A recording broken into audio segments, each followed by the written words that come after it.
Bonjour, bienvenue sur ma chaîne, ça va pour tous. Aujourd'hui nous allons voir la leçon numéro 6 qui portera sur les pronoms personnels.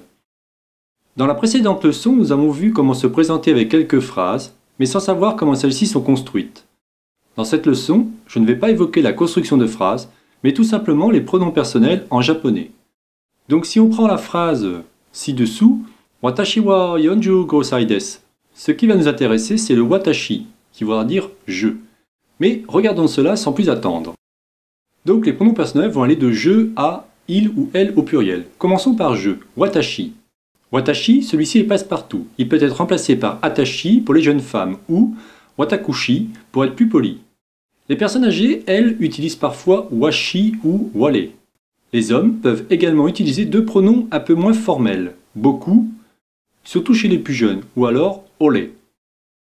Si vous regardez des films ou dramas historiques, vous entendrez parfois seisha, utilisé notamment par les samouraïs.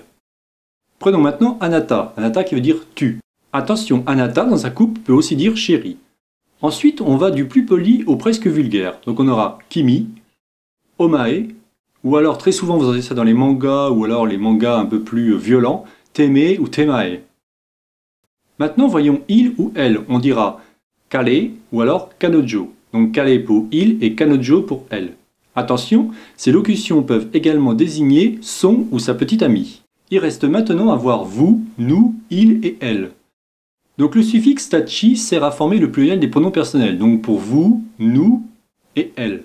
Par contre, il y a une petite subtilité au niveau de il au pluriel. Le suffixe ra, quant à lui, est généralement utilisé pour la formation du pluriel masculin, donc on ira kale ou kalela. Pour finir, voici trois phrases où l'on trouve des pronoms personnels.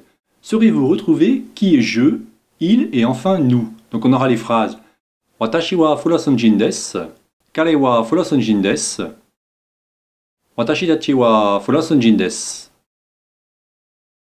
Voilà, écoutez, je n'en dirai pas plus sur cette leçon. La prochaine leçon portera sur le mot des, que vous entendez depuis quelques leçons.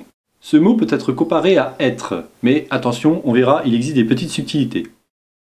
Voilà, donc c'était donc la chaîne de Savoir pour tous, réalisée par Jean-Michel. Si vous avez aimé cette vidéo, n'oubliez pas de liker ou tout simplement vous abonner à ma chaîne. N'hésitez pas non plus à faire des remarques si vous avez des problèmes ou des questions à poser. Je me ferai un plaisir de vous répondre. Je vous souhaite une bonne journée et je vous dis à la prochaine. Jamatane!